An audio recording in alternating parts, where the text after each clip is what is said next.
Hi guys, apologies for the last video being cut short. The phone rang, so I just went in and I cropped the end of it. The one last thing I wanted to cover with you was UV mapping, just very quickly.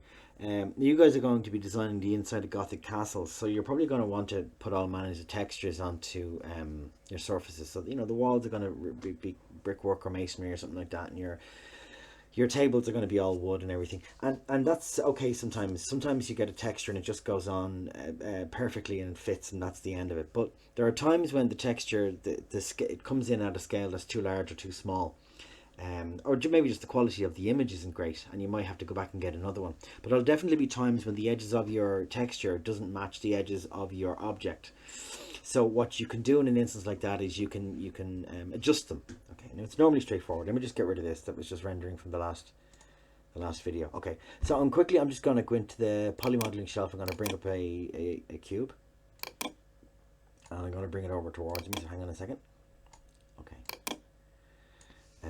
Make it just a little bigger. Okay, so there you go. So obviously that's after arriving in Lambert 1, so we have to put some manner of shade around it. We never ever shade Lambert 1, so we go on and we just throw anything onto it. There we go. Now, as you know, to put a texture on that, we click on in the attribute editor, we click on the checker box, we choose file, we click on the yellow folder, and then we go looking for something to put onto it. Knows what these things are. Let's have a look. See. My god. Okay, so there we go. Honeycomb, that'll do. It looks ridiculous, but yeah, it's blue mesh. Okay, yeah, okay, that's weird. Okay, so straight away, let's just say you were putting you wanted to put a piece of metal grilling or grating or something like that into a wall or on the floor, and you wanted to map a kind of a grill grate type texture onto it. Straight away, if it came up like that, that would probably be too large. So what you'd probably want to do is scale that texture down a bit so it looks more realistic. Now normally this is straightforward. You select the object, you go on up to UV and you choose UV editor, and then straight away what you do is you want to scale that. Now let's move the object around. So let me just have a look here for 1 second, get this right. Okay, so straight away what we can, whoa, we don't want to do that, pardon me. There we go. Okay, so what we can, hello.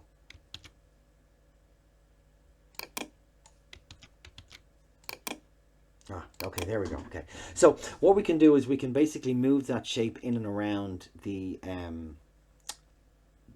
texture, right? So if I was to hit or on this, I can scale it up and down like so. Okay, so I can make it look like a proper grid, if you know what I mean. I can make it larger, I can move it around. I can also, if I want, I can hit E and I can revolve it like so. Now that's going to look really weird for what we've done.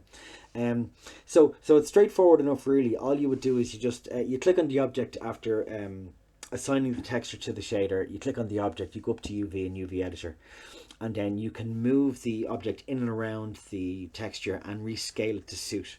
So it's reasonably straightforward how you do it. You can also stretch it as well. All of the manipulator handles will work as they do in any other way, but we're not changing the actual scale of the object. We're only changing the scale of the texture on the object. So if I was to go out of that now, so hang on a second.